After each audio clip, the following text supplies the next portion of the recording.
Faut-il envisager son existence sous le règne de l'évaluation permanente ? Dans notre vie professionnelle, nous pouvons être amenés à voir notre travail, nos compétences jugées par d'autres ou à juger ceux des autres. Avec le développement d'Internet, nous avons la possibilité d'évaluer avec des étoiles, avec une note, la qualité du service que nous avons utilisé, de biens que nous avons achetés et même de partager notre avis sur les réseaux sociaux. Des réseaux sur lesquels nous sommes également invités à évaluer ce que publient nos amis, nos relations, le nombre de likes, de j'aime étant souverain en la matière. Il faut dire que nous avons suivi une bonne préparation tout au long de notre scolarité, univers dans lequel nous sommes constamment évalués.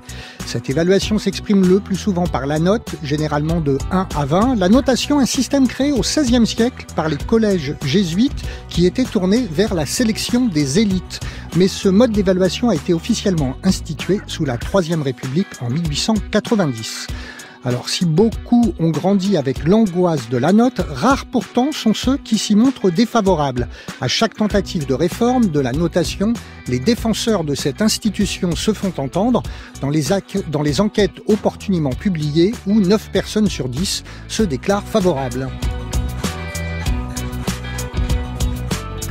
Pourtant, les quelques études et recherches menées en ce domaine soulignent le caractère souvent subjectif et inégalitaire de la notation qui bénéficie généralement aux catégories socio-professionnelles favorisées et elle est souvent source de dilemmes entre enfants et parents, parfois entre parents et enseignants, et plus synonyme de découragement que d'encouragement pour ceux qui sont mal notés.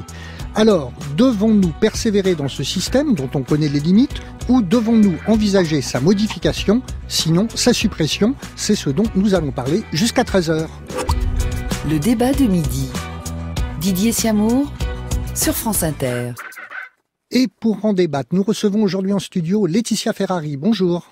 Bonjour. Vous êtes professeur de lettres en collège privé sous contrat en Seine-et-Marne et vous formez aussi des enseignants et vous êtes très impliqué dans l'introduction des livrets de compétences officiellement utilisés depuis 2006. On va revenir dessus. Avec vous, Loïs Bonneau, bonjour. Bonjour. Vous êtes professeur de lettres classiques dans un lycée parisien. Tout à fait. Et vous êtes blogueur sur lavie-moderne.net où vous vous interrogez pas mal sur la pertinence des réformes scolaires. Tout à fait. On va en parler également. Et en duplex depuis Rennes, Pierre Merle, bonjour. Bonjour. Alors vous êtes professeur de sociologie à l'École supérieure de professorat et de l'éducation de Bretagne, l'ESPE on dit, et vous avez publié les pratiques d'évaluation scolaire au PUF cette année. Nous entendrons également Raphaël Pasquini, professeur formateur spécialisé en évaluation certificative des apprentissages, qui est dans le canton de Vaud en Suisse. Alors, une question personnelle à chacun d'entre vous pour commencer. Comment viviez-vous la notation lorsque vous étiez scolarisé et comment la vivez-vous en tant qu'enseignant ? Laetitia Ferrari. Alors, quand j'étais scolarisée, je ne tenais pas compte des notes. D'accord. Je n'avais pas tendance à chercher à avoir les meilleures notes. Voilà. J'ai toujours été un petit peu en décalage par rapport aux notations. Ce qui pourrait expliquer pour quelles raisons, maintenant en tant qu'enseignante, je n'accorde pas plus d'importance que ça aux notes sur 20. Je précise, hein, les notations et non l'évaluation, ce qui est différent. On va en parler justement. Voilà. Et vous, Loïs Bonneau ? Les notes, en oui. tant qu'élève, quand vous étiez élève, il y avait un attachement, une angoisse. Moi, j'étais un bon élève. Hein. Alors évidemment, du coup, ça me disqualifie en tant que professeur parce que comme je suis un bon élève, je peux pas comprendre ce qu'est un mauvais élève. Et c'est un peu le discours qu'on renvoie sans cesse. Au contraire, on a tout à fait conscience, nous les professeurs, que d'avoir été des bons élèves, d'avoir réussi, par exemple, des concours, ça nous donne une responsabilité à l'égard des élèves qui n'ont pas cette facilité, qui n'ont pas cette capacité à réussir facilement à l'école. Et je pense que la plupart des collègues sont aujourd'hui très conscients. J'en fais partie de l'impact que peut avoir négatif la note sous toutes les formes qu'elle peut recouvrir. Et est-ce qu'il y a, alors on parlait de l'angoisse de la mauvaise note quand on est élève, est-ce qu'il y a l'angoisse de la mauvaise note quand on est enseignant ? De donner une mauvaise note, est-ce qu'il y a un côté un peu avoir quelques scrupules ? Bien sûr, c'est jamais agréable de donner une mauvaise note à un élève.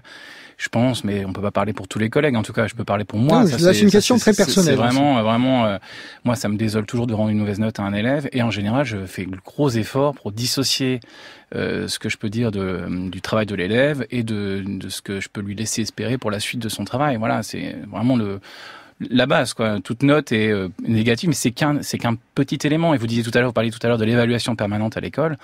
Honnêtement, on n'évalue pas en permanence, hein. On évalue ponctuellement et de temps en temps. Et honnêtement, c'est pas non plus la partie la plus agréable pour nous du travail, mais il faut le faire. Pierre Merle, vous, de votre côté, vos souvenirs d'anciens élèves avec la notation, ce que vous aviez à subir, peut-être pas d'ailleurs, à vivre très bien?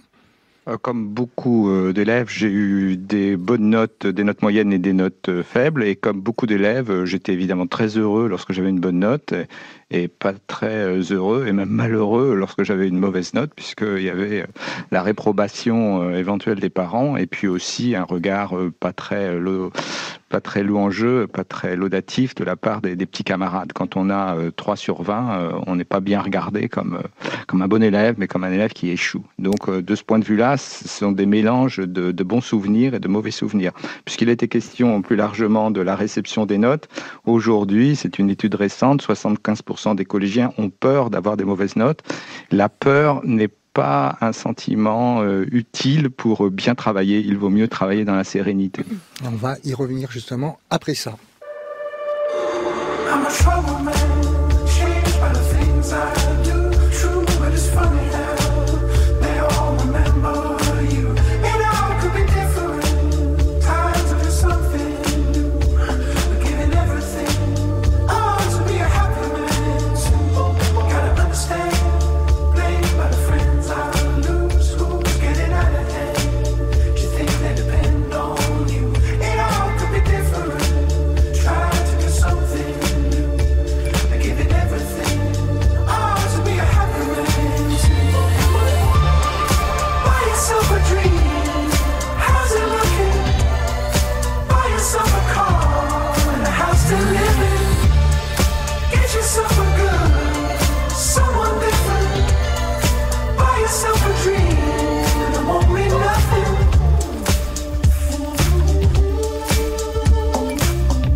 C'était Happy Man par Jungle, duo anglais qui sera en tournée en France en février prochain. La programmation musicale de l'émission est assurée par Elsa Béranger. Le débat est réalisé par Frédéric Milano, assisté de Pauline Verdure et Loïc Frapsos.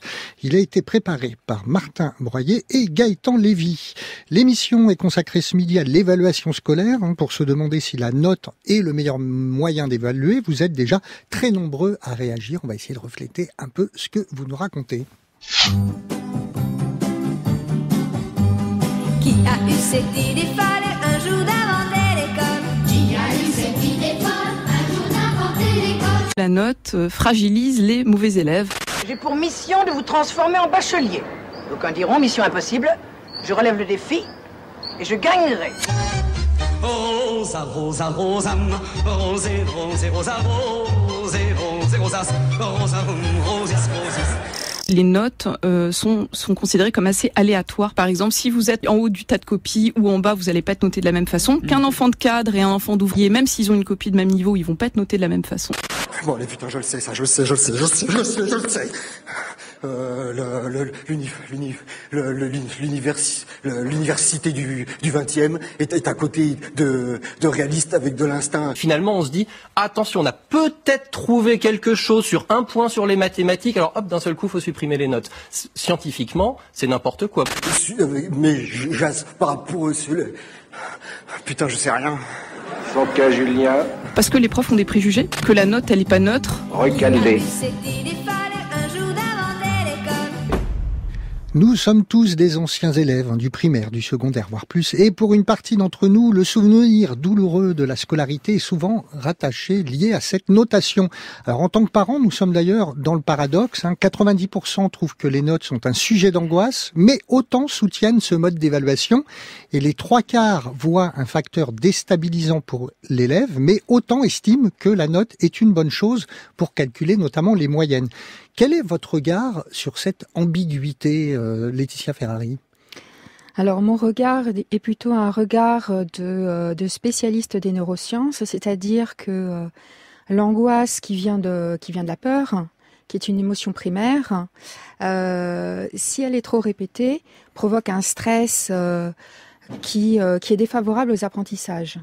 C'est-à-dire que le stress, plus il est important, plus le cortisol, qui est une hormone à petite dose, qui peut booster l'organisme, qui à haute dose peut être néfaste pour l'organisme. Vous voulez dire que ça ne nous place pas dans des bonnes dispositions pour l'apprentissage, notamment. Oui. Donc la peur n'est pas forcément le bon chemin pour les apprentissages. Il vaut mieux se tourner vers d'autres formes d'apprentissage qui favorisent plutôt la dopamine. La dopamine, c'est une hormone qui va plutôt favoriser les apprentissages. Et la réussite. Et comment on peut la susciter à travers la note ? Eh bien justement, en ayant plutôt une pédagogie de la réussite, pédagogie de l'erreur, c'est-à-dire non plus la notation comme sanction, mais la notation comme sujet à progression. D'accord. Loïs Bonneau, de votre côté, comment vous vivez ? Parce que la question, c'est quand même sur cette ambiguïté, et notamment des parents, parce que l'angoisse, elle est chez les élèves, mais elle est aussi chez les parents. Donc, de voir que d'un côté, ça angoisse tout le monde, et en même temps, c'est le système qu'on soutient. Je ne crois pas que les élèves sont angoissés. En fait, il faut que vous regardiez les chiffres des taux de réussite au brevet, des taux de réussite au bac, des taux de mention. On atteint des records jamais égalés. Donc le stress des élèves, moi je vous conseille d'aller faire un petit tour sur les réseaux sociaux à l'approche du bac. Vous allez voir, le stress des élèves, il est très relatif. Alors évidemment, c'est jamais agréable quand on est dans l'échéance d'un travail qu'il faut rendre ou que le professeur vous le rend, ça c'est jamais agréable. Mais honnêtement, les élèves, j'ai l'impression d'être dans un débat des années 60, vous savez, où il y avait 10% d'élèves qui allaient jusqu'au bac. Non, on est dans un autre monde aujourd'hui. Tout le monde a son bac, personne ne redouble, tout le monde passe, tout va bien. Donc les notes, ça me semble être un faux problème. La vraie difficulté, c'est pourquoi ce système qui fonctionnait tant bien que mal jusqu'ici fonctionne beaucoup moins bien aujourd'hui. Et honnêtement, les notes, ça n'a pas changé depuis. Donc le vrai problème est certainement ailleurs. À mon avis, le débat sur les notes, bon, je suis un peu désolé, c'est le sujet de l'émission, mais le débat sur les notes est un débat qui en occulte bien d'autres, qu'on devrait mener. On va détailler un peu dessus. Pierre Merle, de votre côté, vous, est-ce que vous estimez qu'il y a... comment vous expliquez cette ambiguïté entre ce système qui est généralement soutenu, défendu même, on le veut, par l'opinion, et en même temps cette angoisse que la note suscite ? Il y a d'un côté une norme sociale qui aboutit à légitimer les notes comme quelque chose qui est utile, nécessaire, qu'il convient de faire pour hiérarchiser les élèves, les classer, etc. Et d'un autre côté, pour les parents, il y a l'expérience subjective de leurs enfants où ils perçoivent que leurs enfants sont stressés, sont angoissés par la peur de l'échec. Contrairement à ce que dit Loïs Bonneau, et je le disais tout à l'heure, il y a quand même beaucoup d'études qui ne reposent pas sur l'expérience d'un prof parmi ses élèves, par rapport à ses élèves, mais qui reposent sur des enquêtes réalisées auprès de centaines, voire de milliers d'élèves où on leur demande s'ils sont angoissés ou pas. pas. Si 75% répondent qu'ils ont peur, ils ont peur. C'est un fait subjectif que l'on peut objectiver. Avoir Donc de ce peur, côté